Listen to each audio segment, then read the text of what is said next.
Public Q&A presents AskReddit question. What is a lesson you learned too late in life? Not everyone is down for you like they say they are.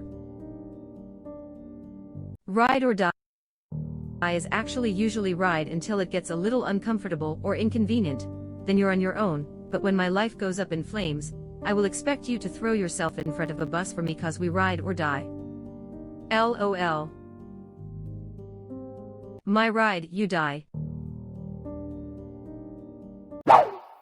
You have to take chances sometimes, and although it can be scary, and outside your comfort zone, you'll never know what could have been unless you go for it. You can be the best driver on the road, but you can't control everyone else. Always keep your head up and drive safe. Use your turn signals, but do not trust anyone else using their turn signals. Lesson I still remember from driver's ed 30 years ago. There's only one thing you know for certain when you see a car with its turn signal on. They have their turn signal on. That's it. You have no way of knowing if they plan on turning, if they change their mind at the last second, if they just forgot to turn it off. Never trust your boss or coworkers to not stab you in the back for their benefit. Musical note: you have to be trusted by the people that you lie to. So that when they turn their backs on you, you'll get the chance to put the knife in musical note. Smoking isn't worth it. As a smoker, completely and utterly agree. Don't even get curious. Tobacco isn't like weed, it's quickly addictive.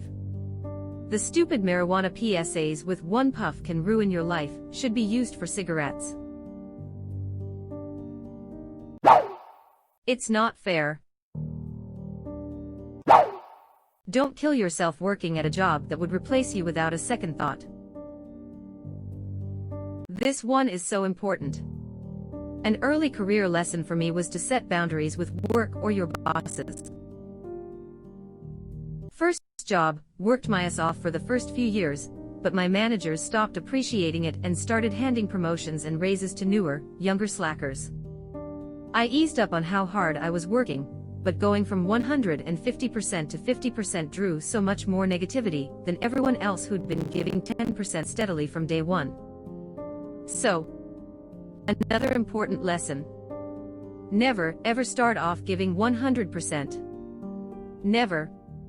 If you do, it will be so much more noticeable when you do less. It sounds like you made yourself too irreplaceable to promote. Your boss probably realized that it would be a pain to find someone to fill your shoes if you'd been promoted, so they decided just to not promote you. It's not a great position to be in if you're trying to have a career trajectory. If you don't mind those responsibilities but are bummed about losing out on the higher pay, it wouldn't hurt to bring it up to your boss and try to negotiate some type of raise to compensate you properly. They know what they're doing and want to keep you in that position, so in some ways you really have the upper hand. I've seen people fall into that position before and hate it since they actually wanted the promotions, and then I have also seen people negotiate up to a ridiculously high salary or wage that actually reflects the work they were doing. It sounds like you made yourself too irreplaceable to promote. This happened to me, sort of. I and my manager saw a project that was absolutely going to fail to deliver on the timetable discussed. I was supporting the older core service that it was replacing, which itself was close to failing due to age and neglect. We discussed it and decided to uprev and fix it should the new project not make it on time. Yes indeed, not only did the new project wildly miss their deadline despite me helping them move along on top of the work above, but it took until years later before they finished enough to get rid of the project I was maintaining. See below. I busted my ass for about 9 months, including a huge amount of work over the holidays, so no one would be affected as I rolled out the upgrade. Even my geek partner was pissed at how much I was working. However, I transitioned my service not just ahead of the new project so much they had it easy, they suddenly had no rush whatsoever.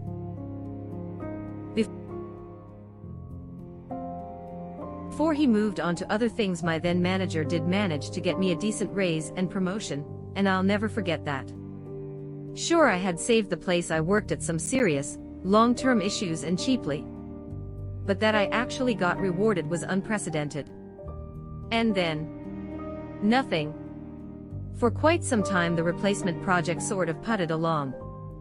I started mentioning when they were 6 months, 1 year, 2 years late. And when they took so long the hardware they requisitioned was EOLed. Wanting to move on to something other than supporting a to-be abandoned project, and get no credit for any work I did on the new I wasn't officially part of it, I tried to get something else. Blocked, and for precisely the reasons you mentioned. No one else knew, or wanted, to keep things running until the new project was in place. I finally quit, went to work in the private sector again for 50% plus increase in wages. I heard word some 4 years later they finally retired my old stuff, more than 6 years after I initially finished it. I feel that, though whenever I finally had decided to give up, one of my managers pulled me over and told me I was doing better than I had been in a long time. It messed me up for a while. They were good at tearing me down, and then sloppily putting me back together.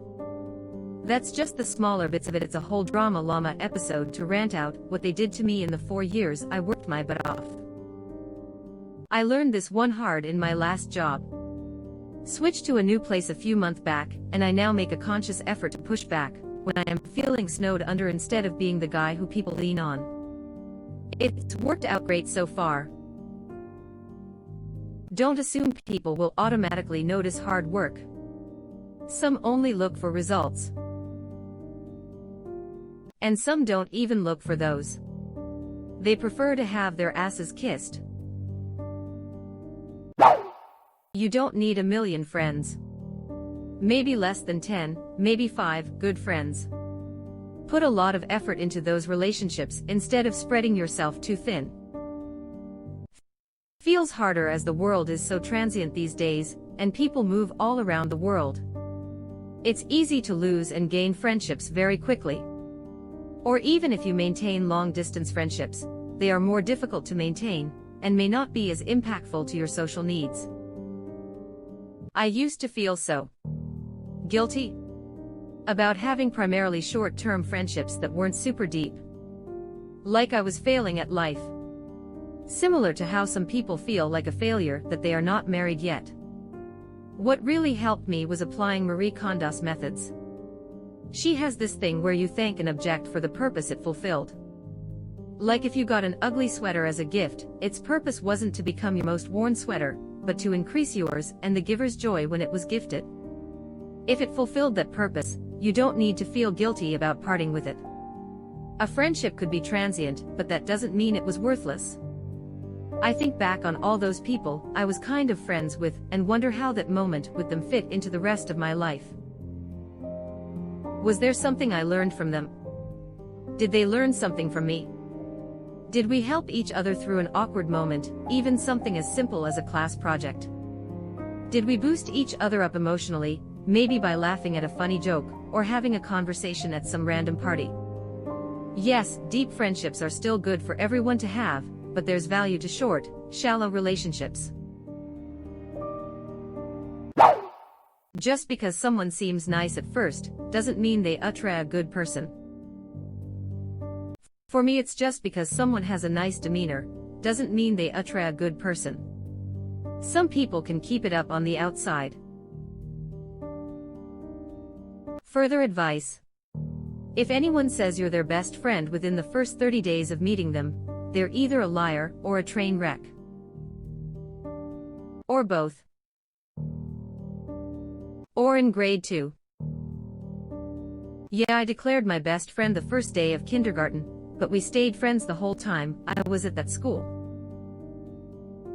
I still play D&D with my best friend in kindergarten 25 years later. I know how rare that is. It also works the other way around. Just because someone seems rude at first, doesn't mean they are a bad person.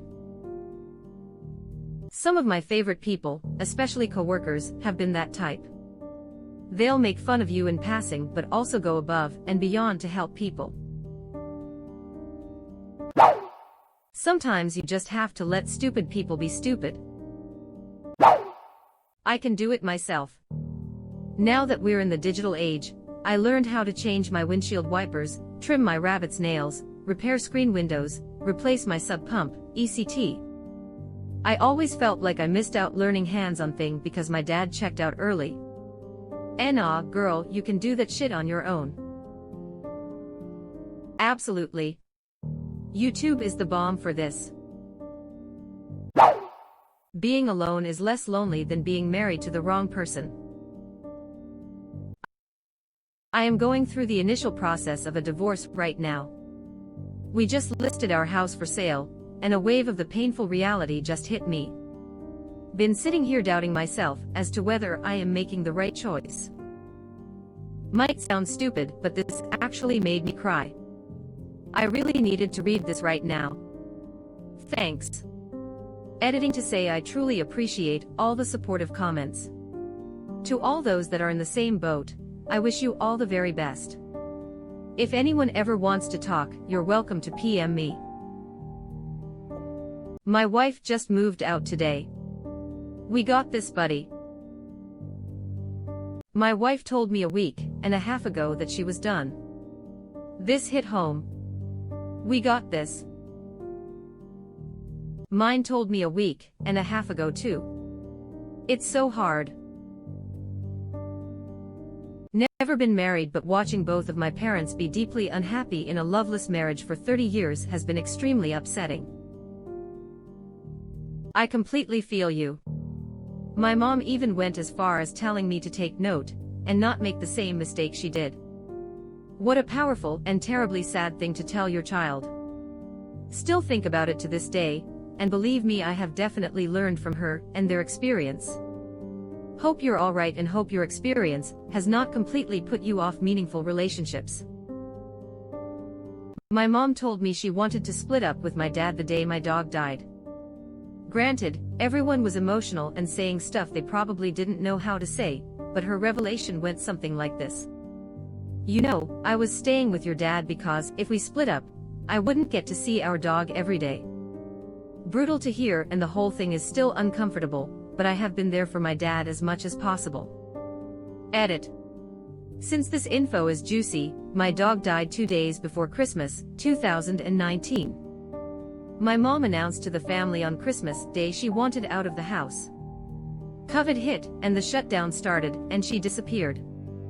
Wouldn't even tell us who she was staying with at first. My dad used to often ask me, "Do you want me to divorce your mother?" I was maybe 10 when that started.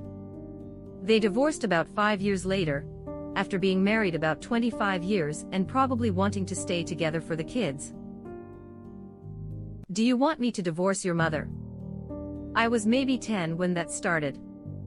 What the fuck? I am lonesome when you're around, and I am never lonesome when I am by myself. And I miss you when you're around, just as equally important. This, absolutely this. I actually felt less lonely on my own than I did during my marriage to the wrong person. Physical proximity and matching rings can't substitute for a real emotional connection and compatibility. On the flip side, love is not some magical idea that if both people have will make them happy together. Love is the want and willingness to work on your relationship with your significant other, and if your significant other doesn't share this want and willingness, then no amount of work is going to make them. You can't really help people who don't truly want to help themselves. Unless a person realizes, admits, and is receptive to being helped and helping him or her or itself, you're just wasting your energy and probably adding to your own stress. Just dealt with this today. A girl I had been seeing has been saying she has been having suicidal thoughts for a long time now, and she doesn't want to get help. I mean, she does, but she doesn't.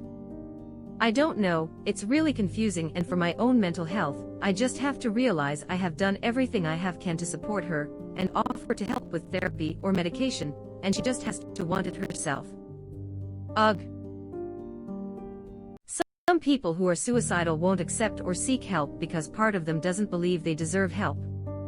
I am not sure there's much you can do about that. That's hard to hear from someone you care about. Can't have been easy to process that. Brush your goddamn teeth. Brush in the evening to keep your teeth, brush in the morning to keep your friends. Brush you tongue, too. That's where stank breath lives. And wash your ass. Wash it. This is for any non-cheek spreaders in the showers. Spread those cheeks and wipe that shit like you're swiping a credit card, don't be afraid. Don't forget to floss, too. That attention and actual interest are two-way different things, eta. Wow. Okay. Had no idea this would be so popular. For those asking for elaboration, I guess I was looking at it more from a relationship or love interest context. There are many men, women too. Just going off my experience who might give you attention, flirt, etc., but that attention does not actually mean they want to pursue anything. I have had it apply to friendships too, where the person just wants someone to party with, go to bars, but isn't interested in being more than an acquaintance. I am not saying there's anything wrong there, I just wasted a lot of time expecting too much from the attention givers. Learning to tell the difference between the surface level stuff and the ones who actually gave a fuck was a hard but important lesson for me. And thank you all for the awards. Glad to know so many people feel similarly. Completely. I had a somewhat shitty group of friends, good people just didn't seem to appreciate me. I started working at a new workplace and someone offered to drive me home since I was without a car at that moment, and on the way home they asked stuff about me and literally paused, and wanted me to wholeheartedly answer the question and give my reasons. It stopped me in my tracks. I still remember the realization, oh wait, you actually want to know and care about the response. I branched out my social circles after that, and the first person I started getting closer to did the exact same thing. It really made me realize the friendships I had, which I thought were close good friends, were actually really shallow relationships. So to reiterate your point, just because people show you attention does not mean they're interested. This hits pretty close to home. That other people don't care what you think. They're more worried about themselves, and you aren't the first thing on their priority list. Could have saved so many headaches if I knew this years ago. You left out the stupidest part of that concept. Nobody cares what you think, but you have to care what they think. That the disappointment of your parents will be far shorter lived than the unhappiness you'll endure by trying to make your life fit their perfect picture. Arranged marriage has left the chat. Not just arranged, for me it was a marrying because I knew my religious mom would freak if I just lived with him. Then be staying married way too long because I didn't want to disappoint my mom by getting divorced. All to find out she really cared more about my happiness than any of the rest. People who can frame everything to make themselves the victim are actually pretty toxic, and most likely are the actual problem. I have learned that some people have no identity outside of their victimhood. Their only way of endearing folks to them is by garnering sympathy. I can't understand it. To me, it just seems embarrassing. That everyone is making it up as they go along. Your teacher, parents, pastor, army generals, CEOs, everyone. No one has 100% true answers. However, success in life is about being decisive. Get enough information to make an intelligent decision, then confidently act on it. Others will think you have all the answers. I recently had to give a presentation for a new project to upper management. Going in, I was thinking, oh God, I have no idea what I am doing. After the presentation, they were very approving, which made me think, oh God, they have no idea what they're doing. And that, folks, is how I am getting through speech class right now. It's okay to fail. That's how we learn. I used to be so afraid of failing that I never tried. Why do we fall, Master Wayne? Because we're a spoiled little fuck who has terrible balance. No, sorry. The correct answer is we fall because we're a civilian with access to military-grade black ops equipment with little training. Listen to your grandparents' stories and ask them as many questions as you can about their lives and family history, etc. All four of mine passed when I was too young to truly appreciate any of the above. This one hits me hard. I have one grandparent left and she lives in a different country. Your parents too? I have only ever known one grandparent, but I did take my dad along on a work trip back to his hometown. He hadn't been back for more than a wedding and a funeral in 30 to 40 years. We went around the country and visited every house he lived in 70 years ago, and I got to hear all the stories and meet all his family for the first time as an adult. One of the best weeks we have had. He had a stroke 11 months ago and is progressing well. Thankfully he's still fairly mobile and fine cognitively. My greatest treasure audio-wise is a bunch of recorded conversations my mom had with my grandmother and grandfather. They have some fascinating tales. All told, we have probably 6 hours of audio. And it still isn't enough. They're fantastic. My kids never got to meet my grandfather, but they know his voice instantly when I play his stuff. Take away from the above drivel. Get a digital recorder and record those conversations. You will never regret it. Not just your grandparents. Ask all types of old people of their stories. They will enjoy telling it to you 100%. Even if it is a boring story, you can learn from their wisdom. It is important to talk about your feelings, and it is okay to get help if needed. That I am capable of success. I spent so long doubting myself and not doing things because I didn't think I could. And look at you now, you sex master. I bet he's fucking good. Edit. Guys, I don't care what gender op is. I just defaulted to male out of habit. All I wanted to do was make a bad pun. Well, he's good fucking. I am guilty of this. I have a hard time picturing myself succeeding or accomplishing things that I give up before I even try. Extremely defeatist. It's something I need to work on because it's a terrible way to live. Some people just won't admit they're wrong. Don't waste time trying to get them to accept it. Wasted too much of mine own time trying to correct people. It's the allegory of the cave man. That's why they also say, if you want to tell folks the truth, be funny, otherwise they're going to want to kill you. Hey Neanderthals, there's a whole world to explore outside this cave. Also, you're wrong about everything. Okay, bye. Do you mean Plato's cave, or is there another cave thing that I am not aware of? Yep. They're not talking about the main lesson of the allegory, but the addendum at the end where the guy who escaped comes back to enlighten everyone and they kill him.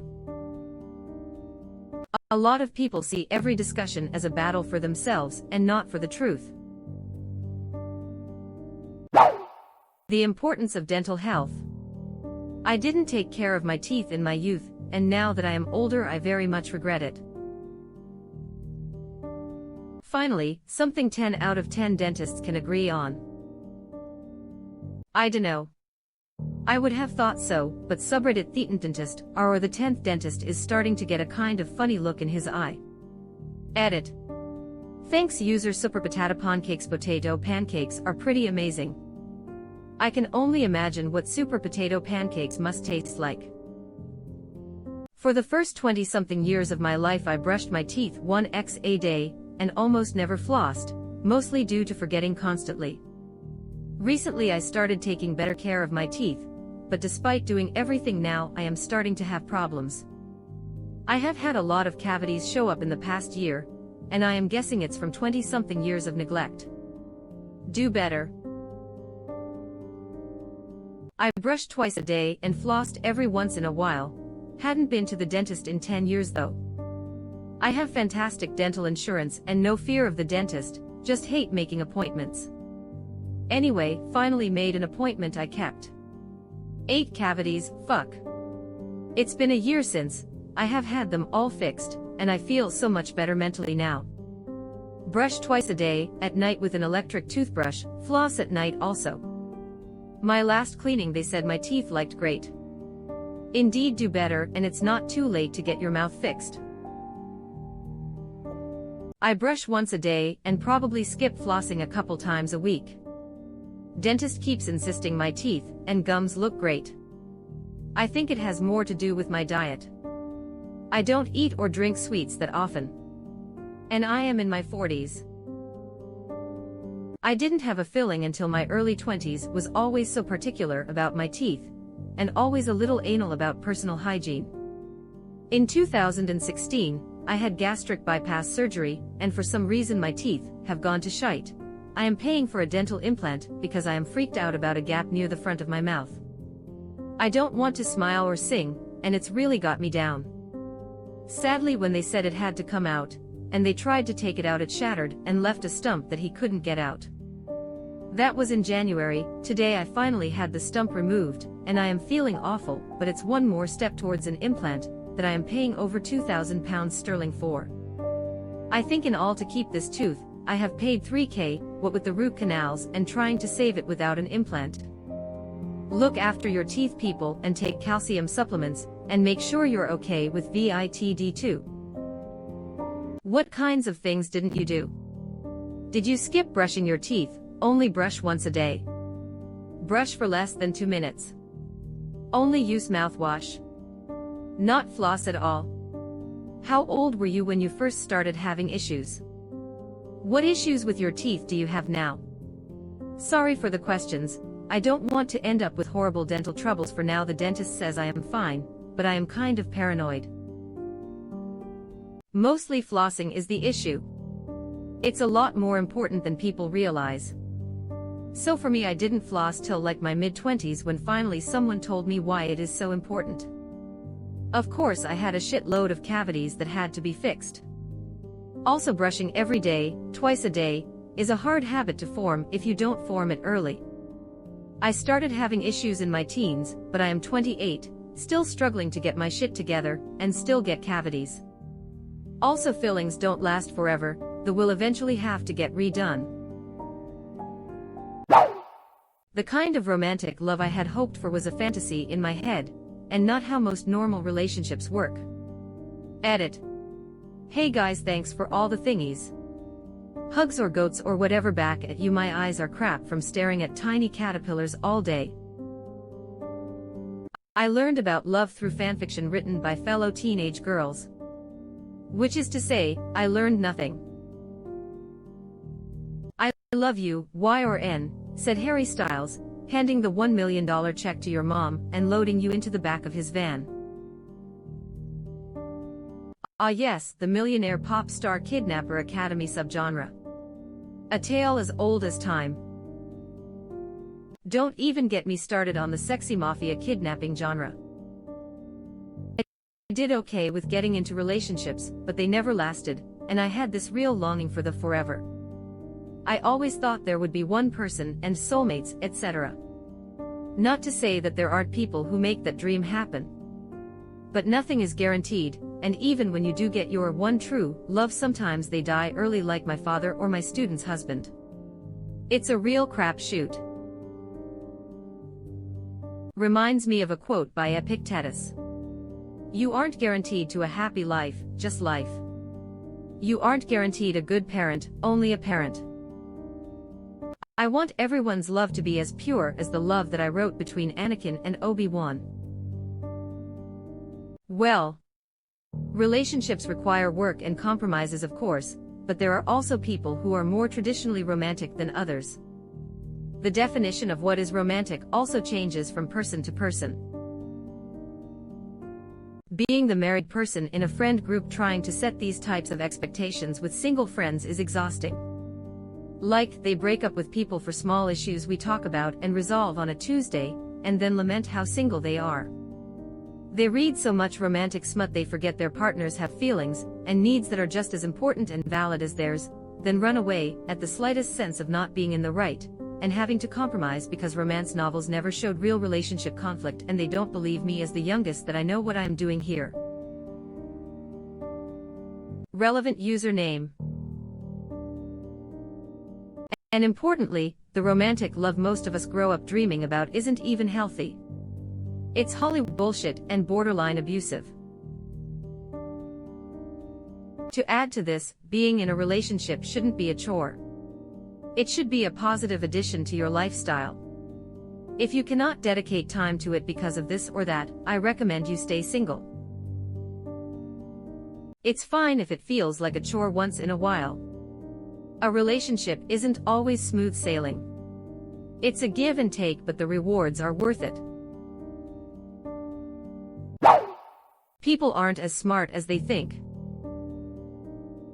The fool thinks himself to be wise, while a wise man knows himself to be a fool.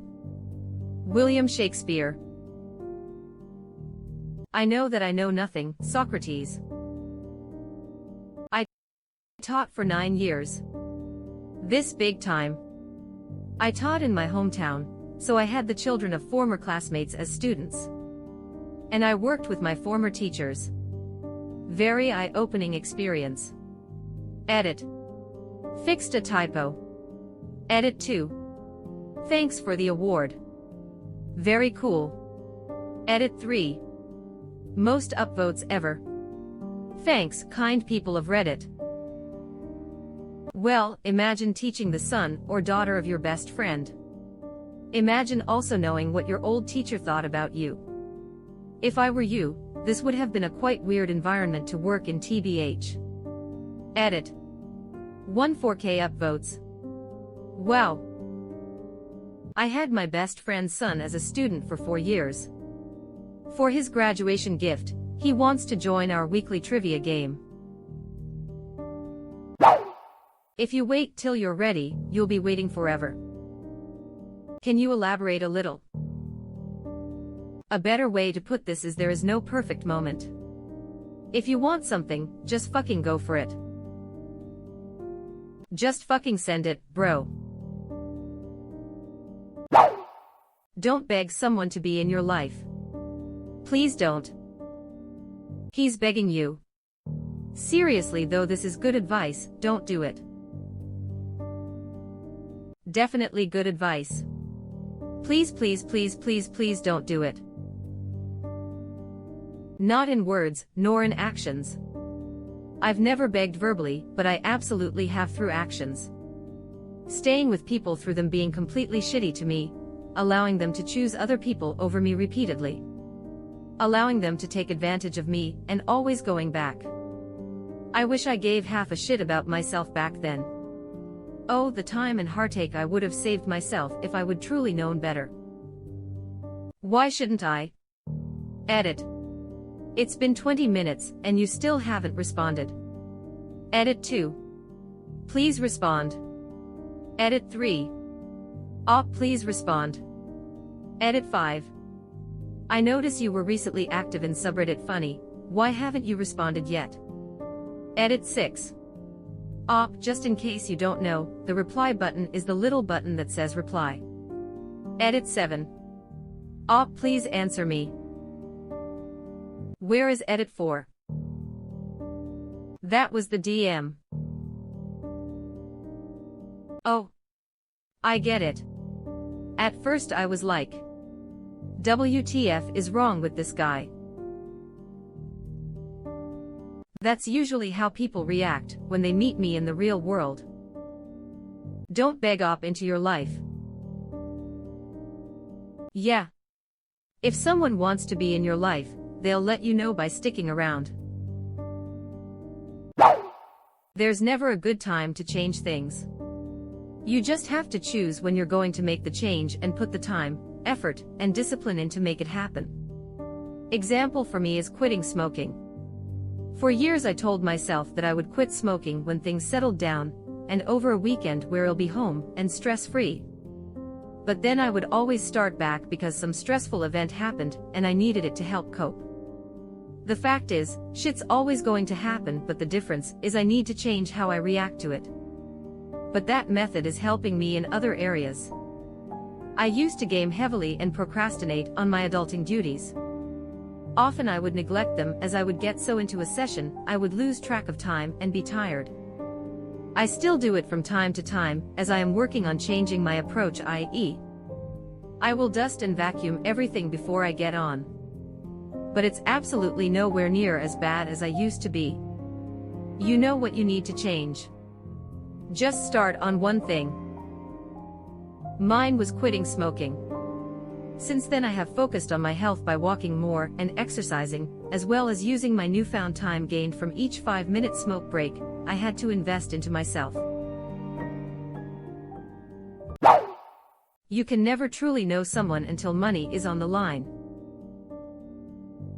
Signed a lease with my ex-best friend right out of college, and he ghosted me and moved somewhere else, leaving me with a crippling financial situation. Luckily, I landed a great job where I could afford the entire rent payment, but if I hadn't, I genuinely have no idea what I would have done.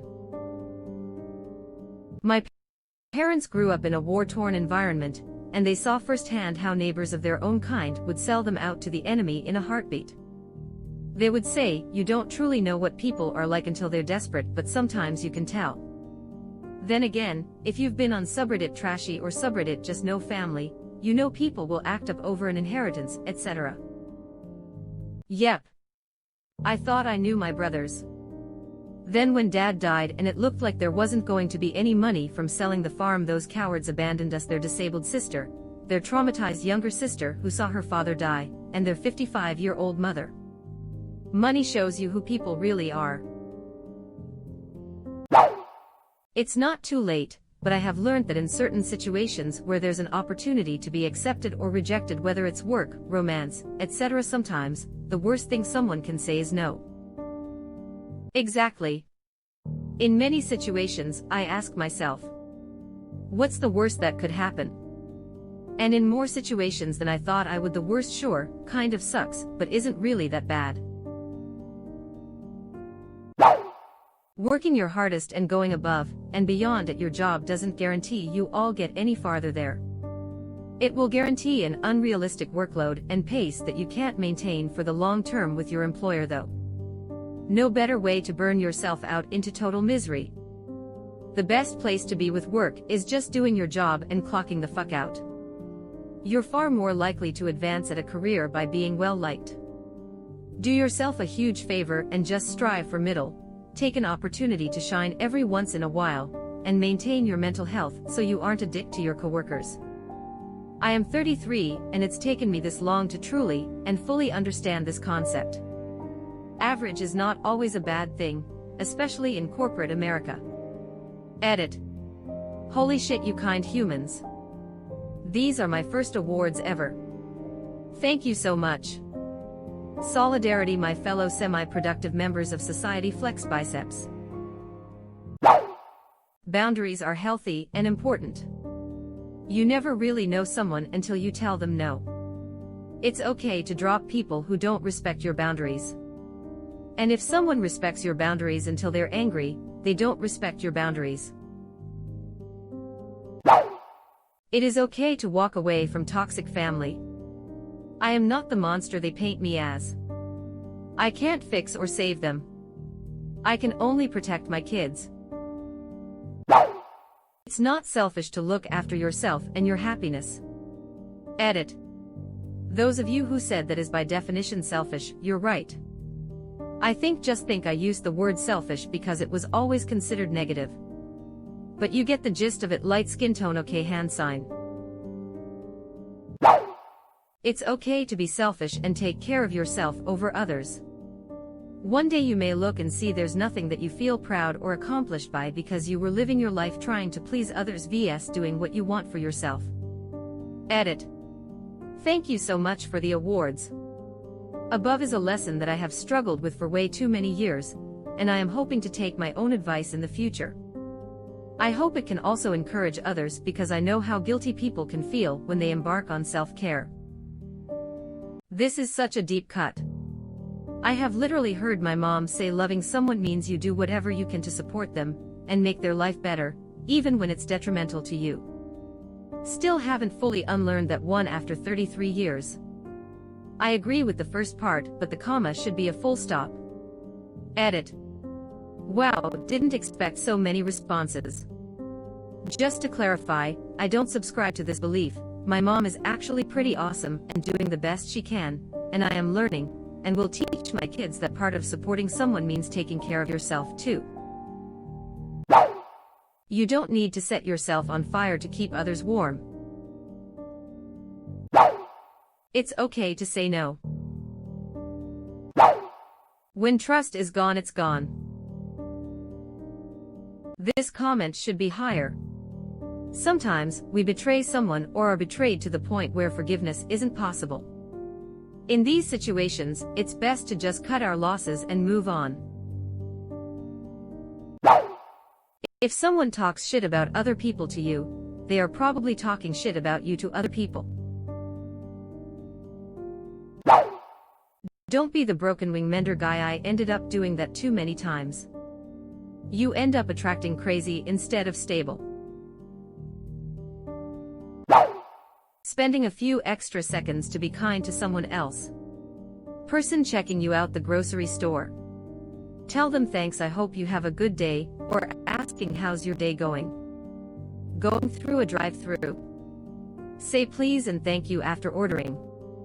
I worked drive-thru for years and people are so rude, but a little politeness goes a long way. Especially in times of COVID. People have bad days and it bleeds into other aspects of their life.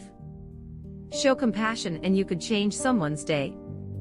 I go out of my way to go to a coffee shop, where the baristas ask me about my work at the university.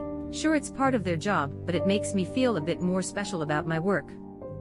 Gives me the extra boost for the day. Mental health issues left unchecked will ruin your life. A lot of those arrogant, hyper-aggressive, overconfident, tough guys are full of shit. Nobody knows what they're doing. But people sure do talk as if they do. No matter how much scientific evidence you show, some people refuse to believe anything that doesn't fit their narrative. To try harder and focus while still young. I didn't start caring about actually having a career or making a decent income until after I graduated college. Now I am having to struggle with money, work a full-time job I hate, and do school part-time, so I can finally get a job that pays well and something I'll hopefully enjoy. If I don't enjoy it, well, at least it will pay well. I feel like I will be in this comment 5 years later, but I don't want to. Now is my time to care about this. Thanks. Stick to regular exercise and a healthy diet. Never give up, never surrender. The future won't sort itself out, it just continually fucks with you. Don't even try to have or force a deep connection with a narcissist. From my experience, they're not capable of intimacy or a friendship that goes beyond the surface, so you'll only end up hurt and abused. Inheriting money is the best way to become rich. Always put knives in the dishwasher with the blade facing down. Hand wash them if you want them to last. Wow! You are still with us. Thanks for being such a nice person. As long as you are here, why not like this video and subscribe to our channel? Also, you can press the bell icon, so you won't miss any future uploads.